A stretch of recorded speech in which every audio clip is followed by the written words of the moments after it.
I glanced at my watch, counting down the minutes until the end of my night shift at the prestigious Aldrich Museum. Being a security officer, my duties were rather routine: patrol the halls, monitor the surveillance cameras, and ensure the safety of the valuable artifacts on display.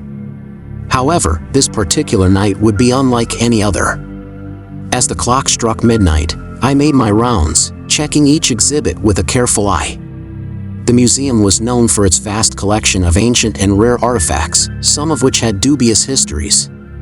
The rumors surrounding a few cursed items had always intrigued me, but I never thought I would come face to face with their malevolence. It started innocently enough. As I passed by the Egyptian exhibit, I caught a glimpse of movement from the corner of my eye. I turned my head, expecting to find nothing but darkness.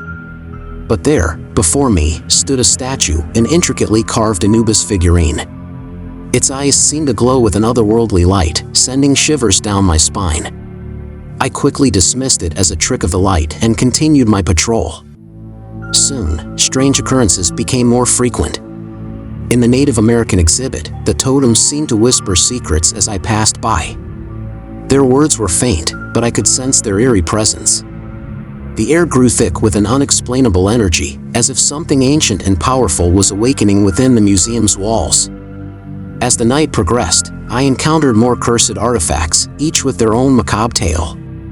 A cursed mirror that reflected twisted and distorted images, a cursed necklace that whispered promises of power and doom, and a cursed painting that seemed to change its subject when no one was looking. The artifacts were alive with sinister energy, and I could feel their malevolent presence closing in around me. Attempting to remain composed, I reached for my radio to call for backup. But to my horror, the radio emitted only static. Panic crept into my heart as I realized I was trapped within the museum, cut off from the outside world. My only hope was to navigate through the maze of cursed artifacts and find a way to escape. As I cautiously made my way through the dimly lit corridors, the artifacts seemed to taunt and torment me. Whispers filled the air, their voices overlapping and growing louder with each step. Shadows danced on the walls, taking grotesque shapes that threatened to engulf me. Fear clung to me like a second skin, intensifying the suffocating atmosphere within the museum. Finally, I stumbled upon the curator's office. Desperation fueled my actions as I searched for a clue, a key, anything that could lead me to freedom. And there, on the curator's desk, lay a worn journal, the key to unraveling the mysteries that plagued this cursed night. With trembling hands, I leafed through the pages, discovering the grim history of each artifact. The cursed mirror had driven its owner to madness, the cursed necklace had brought ruin upon its wearers, and the cursed painting had consumed the souls of all who gazed upon it. The journal spoke of a ritual, a way to break the curse and release the malevolent spirits that haunted the museum. Summoning all my courage, I followed the instructions in the journal, hoping against hope that salvation awaited me. The ritual required me to gather the cursed artifacts and offer them to the darkness that dwelled within the museum. With each offering, the air grew heavy with an ominous energy, and the artifacts pulsed with an unholy glow. In a final act of desperation, I made the last offering, a shiver coursing through my body as the artifacts trembled in response. A deafening silence fell upon the museum, and for a moment, I thought I had succeeded, but a sudden gust of wind swept through the room, extinguishing the lights and plunging me into darkness. The museum became a void, devoid of sound and life. Dread settled over me like a heavy blanket, and I could feel the malevolent presence closing in around me. Whispers echoed from every corner, their voices a cacophony of anger and anguish. The cursed artifacts, freed from their physical restraints, floated in the air, their forms contorted and twisted, fueled by the dark energy that enveloped them. Their intent was clear, they sought retribution, and I was their target. With nowhere to run, I stood rooted to the spot, my heart pounding in my chest. The room filled with an ethereal light as the spirits manifested before me, their spectral forms grotesque and haunting. They swirled and twisted, their tortured wails piercing the air, threatening to shatter my sanity. In that moment, a surge of determination coursed through me. I refused to become another victim of the museum's curse. Drawing upon every ounce of courage, I retrieved the journal once more, flipping through its pages in search of a solution. And there it was, a banishment ritual, a way to send the malevolent spirits back to the darkness from which they came. With trembling hands, I recited the ancient incantations, my voice drowned by the cacophony of the spirits. The cursed artifacts writhed and convulsed, their energy merging into a swirling vortex of darkness. The room trembled with the force of their resistance, but I pressed on, my words infused with a desperate resolve. As I reached the final verse, the spirits let out a blood-curdling scream, their forms dissipating into nothingness. The cursed artifacts dropped to the ground, lifeless and inert. Silence reclaimed the museum, broken only by my labored breathing. Exhausted and shaken, I emerged from the museum's depths, the first rays of dawn painting the sky. The curse had been broken, and the malevolent presence that haunted the artifacts had been vanquished. But the memories of that night would forever haunt my dreams. In the aftermath, the museum was closed indefinitely, its dark secrets hidden from the world. I retired from my position as a security officer, unable to erase the horrors that I had witnessed. The cursed artifacts were locked away, safeguarded from those who sought their power. Sometimes, in the stillness of the night, I can still hear the faint echoes of whispers, reminders of the malevolence that once consumed the museum. But I take solace in knowing that I had played a part in breaking the curse, ensuring that no one else would fall victim to the haunted relics. As for me, I strive to find solace and peace, forever marked by the night I dared to face the darkness within the museum's walls. The experience serves as a chilling reminder that some secrets are better left undisturbed, for the consequences of unraveling them can be far more terrifying than one could ever imagine. Let's hop onto story number 2, but before I begin reading, make sure that you have subscribed to Mr. Scare for regular horror podcasts.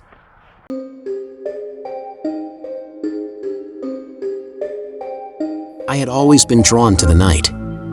The quiet, the stillness, the sense of solitude, it suited me well. That's why I became a nurse working the night shift at St. Luke's Hospital. Little did I know that one fateful night would plunge me into a world of terror and unravel the boundaries of reality. As I made my rounds, the hospital halls were eerily quiet, illuminated only by the soft glow of the overhead lights.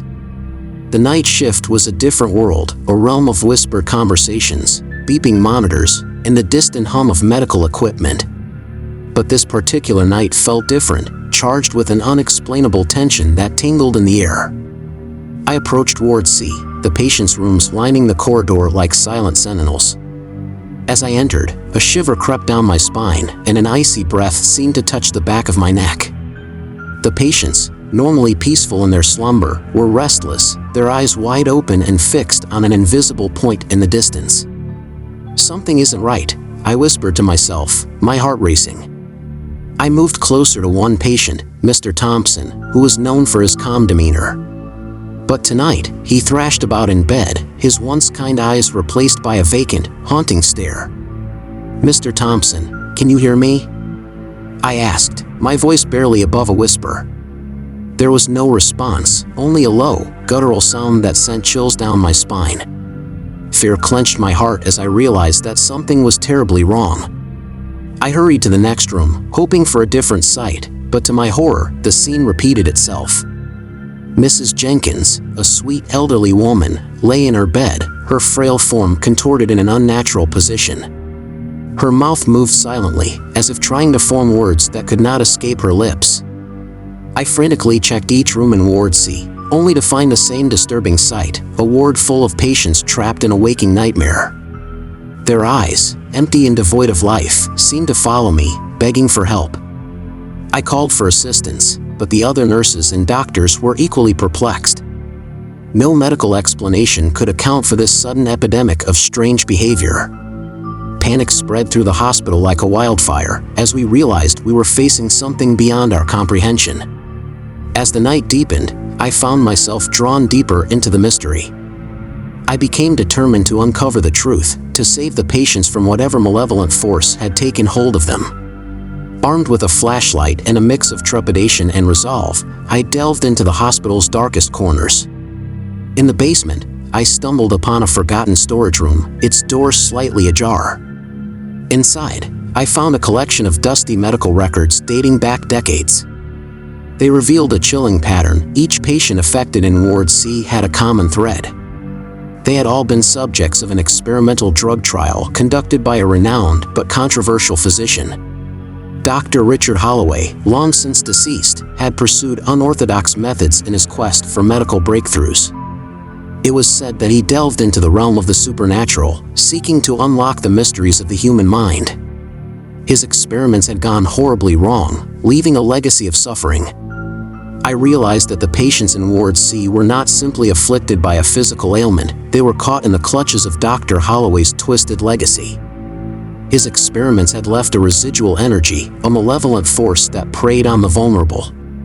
Armed with this knowledge, I raced back to the ward, determined to break the cycle of suffering. I gathered the patient's charts, searching for clues that could help reverse the effects of the experimental drug. The answers lay hidden within the faded pages, and I prayed it wasn't too late. Patient by patient, I administered the necessary antidotes, watching as the vacant stares gradually faded and replaced with signs of recognition. The room filled with gasps and tears, a mix of relief and confusion as the patients slowly returned to themselves. But as the last patient regained consciousness, a darkness descended upon the ward. Dr. Holloway's presence, an ethereal figure, materialized before me, his eyes blazing with fury. The air turned cold, and a sense of impending doom washed over me. "You cannot undo what I have done," his voice echoed, chilling my very soul. "These souls belong to me." Summoning every ounce of courage, I refused to cower in fear. I stood my ground, knowing that my determination to save lives would prevail. With a surge of defiance, I confronted the specter, brandishing the patient's recovered charts as a shield against his wrath. "In life, you played with forces beyond your understanding," I declared, my voice steady despite the quiver within. "But I will not let you claim these innocent lives. They deserve a chance at redemption." With a final burst of energy, I banished Dr. Holloway's ghostly presence from the ward. The darkness lifted, replaced by a sense of tranquility and hope. The patients, now fully restored, looked at me with gratitude and awe, a testament to the strength of the human spirit. As dawn broke, the night shift came to an end. Exhausted but filled with a sense of accomplishment, I left the hospital, knowing that I had faced a supernatural threat and emerged victorious. The memory of that harrowing night would forever stay with me, a reminder of the darkness that lurks within the shadows. From that day forward, I became a staunch advocate for patient safety, vowing to uncover any hidden dangers and protect those in my care. The experience changed me, but it also reinforced my belief in the power of compassion and resilience. As I retired from my role as a nurse, I looked back on that night with a mix of gratitude and trepidation. I had survived the unimaginable, and though the scars of that encounter would never fully fade, they served as a constant reminder of the strength that resides within us when faced with the darkest of horrors. And so, as I closed the chapter on my nursing career, I carried with me the knowledge that even in the face of the supernatural, there is always hope. Our ability to persevere, to stand against the terrors that threaten us, is what truly defines our humanity. And in that realization, I found solace in a renewed sense of purpose.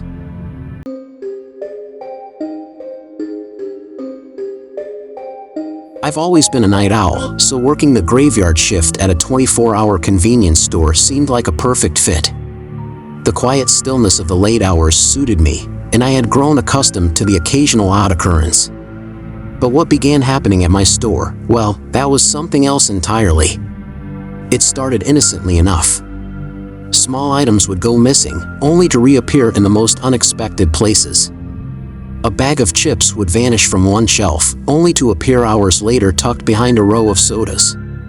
At first, I shrugged it off as forgetfulness or the work of mischievous customers. But as the incidents continued, I couldn't ignore the nagging feeling that something more sinister was at play. One night, as I sat behind the counter, monitoring the security cameras, I caught a glimpse of movement out of the corner of my eye.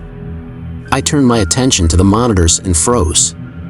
There, in the grainy black and white footage, I saw a figure dart across one of the aisles. My heart pounded in my chest as I zoomed in, hoping for a rational explanation, but all I could see was a blur of shadowy movement. I rushed to the aisle, expecting to find an intruder or a prankster, but there was no one there. I even checked the security footage again, hoping to catch a glimpse of the person responsible, but there was no evidence of anyone besides myself. It was as if the figure had vanished into thin air. The incidents escalated from there. Shelves would be rearranged overnight, as if an invisible hand had taken pleasure in rearranging the products. I would hear whispers and soft laughter echoing through the store, only to have the sound fade away as I approached the source. And the security cameras continued to capture fleeting glimpses of shadowy figures moving just beyond the edge of the frame. My nerves were frayed, and sleep became an elusive concept. I would catch myself dozing off behind the counter, only to be jolted awake by the sound of falling cans or the feeling of a cold breath against the back of my neck. It was clear that I was not alone in the store, but I couldn't explain who or what was haunting me. Desperate for answers, I delved into the history of the convenience store. I discovered that it had once been a gathering place for a group of teenagers who had mysteriously disappeared decades ago. Rumors circulated that their spirits still roamed the building, unable to find peace. Armed with this knowledge, I reached out to a local paranormal investigator. Together, we conducted a thorough investigation of the store, setting up cameras and recording devices in every corner. As the night wore on, the air grew heavy with anticipation, and I could sense the presence of the spirits around me. The evidence we collected that night was chilling. Strange orbs of light danced across the screens, disembodied voices whispered in the darkness, and the temperature fluctuated inexplicably. It was clear that the spirits of those lost teenagers had remained, trapped within the walls of the convenience store. But we didn't stop there. With the help of a local priest, we performed a cleansing ritual, calling upon the spirits to find peace and move on. As the prayers echoed through the aisles, a calm settled over the store, and I could feel the weight of the haunting lift. In the days that followed, the store returned to normal. The strange occurrences ceased, and the security cameras captured no more ghostly figures. The spirits had found the release they had longed for, and I was finally able to sleep peacefully once again. I still work the night shift at the convenience store, but the atmosphere has changed. The once haunted aisles are now filled with a sense of tranquility. And as I go about my duties, I can't help but feel a profound gratitude for the experiences that have shaped me. For in those long nights of fear and uncertainty, I learned the power of courage and resilience. I confronted the unknown and emerged stronger on the other side. And though the memories of that time will forever linger, I know that I have faced my deepest fears and triumphed over them. So if you ever find yourself in the aisles of a 24-hour convenience store in the dead of night, know that there may be more lurking in the shadows than just the merchandise on the shelves. But fear not, for sometimes the scariest encounters can lead us to the greatest revelations about ourselves and the world around us.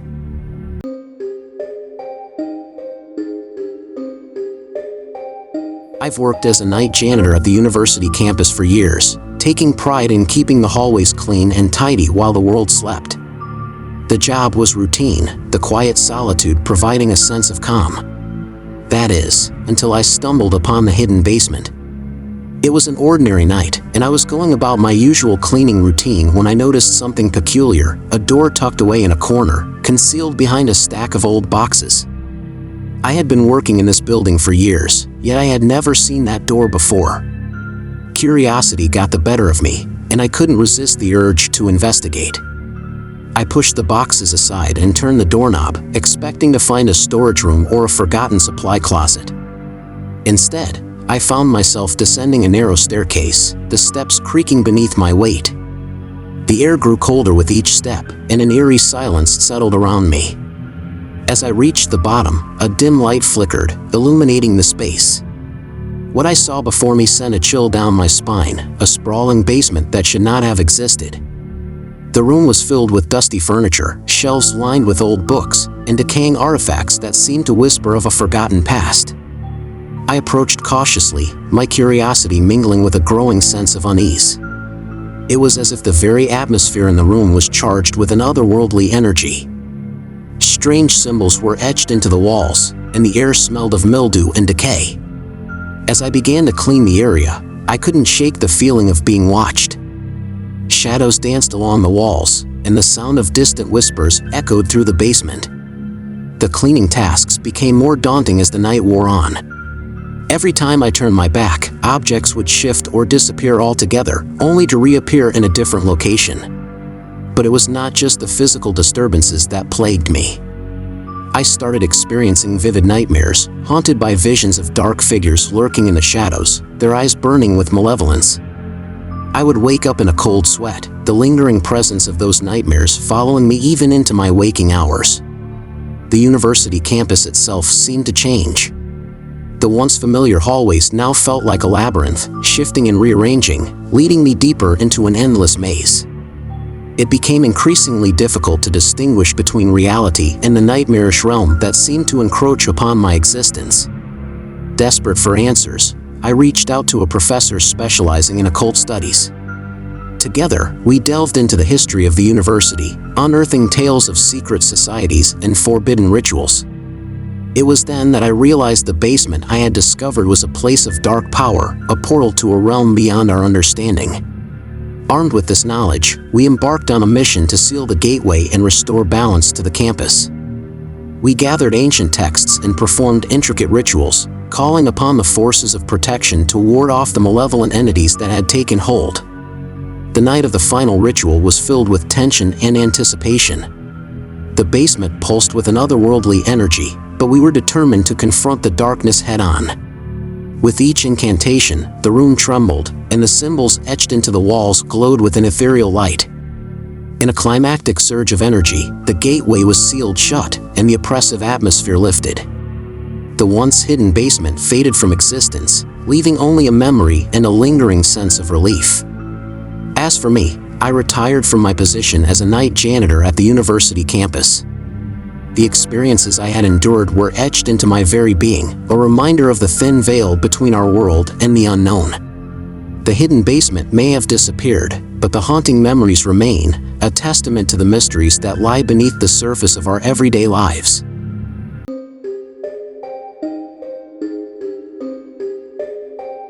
I've worked as a night watchman for years, patrolling the old cemetery that rests on the outskirts of town. It was a solemn job, one that required me to keep a watchful eye on the graves and ensure the peace of the departed. But little did I know that one fateful night, I would stumble upon a hidden mausoleum that would unleash an ancient and malevolent force upon the world. It was a moonless night, the air heavy with an eerie silence as I made my rounds. The graveyard seemed more ominous than usual, as if it held secrets that were waiting to be discovered. As I walked along the winding paths, my flashlight flickering, I noticed a faint glimmer of light in the distance. Intrigued, I followed the glow until I reached an overgrown corner of the cemetery, where an ancient mausoleum stood, concealed by years of neglect. Curiosity overcame caution, and I approached the imposing structure. The door, weathered and covered in moss, groaned as I pushed it open, revealing a dimly lit chamber within. The air was stale, heavy with the scent of decay, and a chill ran down my spine as I stepped inside. The interior was adorned with ornate carvings and cobwebs that hung like delicate tapestries. Dust-covered coffins lined the walls, their once grandeur faded into a haunting reminder of lives long past. In the center of the room, a stone pedestal held a weathered book, its pages filled with cryptic symbols and incantations. As I cautiously flipped through the pages, a sense of foreboding washed over me. The words seemed to resonate with an ancient power, and I realized that I had stumbled upon something far more sinister than I could have imagined. It became clear that this mausoleum housed not only the remains of the dead, but also a malevolent force waiting to be unleashed. Suddenly, the room grew colder, and a sense of being watched consumed me. I could feel eyes boring into my very soul, a presence that hungered for release. Panic coursed through my veins as I realized the gravity of my discovery. I needed to seal this unholy chamber and contain the evil within. With trembling hands, I grabbed a vial of holy water from my pocket and splashed it across the room, reciting prayers of protection. But my efforts were in vain. The force within the mausoleum grew stronger, its presence pulsating with an otherworldly energy. Shadows danced along the walls, and the temperature plummeted, freezing the very air I breathed. I knew I had to escape. Fear propelled me towards the door, but before I could reach it, the ground shook violently. The mausoleum trembled, and ancient spirits materialized, their twisted forms reaching out towards me with skeletal hands. Their eyes glowed with a malevolence that chilled me to my core. In a desperate struggle, I fought my way through the apparitions, their icy touch grazing my skin. Adrenaline surged through my veins as I burst through the door, stumbling out into the night. The mausoleum closed behind me, sealing away the horrors that lurked within. I collapsed on the ground, gasping for breath, knowing that I had narrowly escaped a fate worse than death. The cemetery remained shrouded in darkness, but the hidden mausoleum was forever etched in my memory, a reminder of the ancient evil that sought to break free. From that night onward, I resigned from my position as a night watchman, haunted by the terrors I had witnessed. The cemetery became a place of dread, its secrets forever locked away. I tried to forget, to bury the nightmares deep within my mind, but the echoes of that night continue to haunt me, a constant reminder that some forces are better left undisturbed, and that darkness lurks where we least expect it.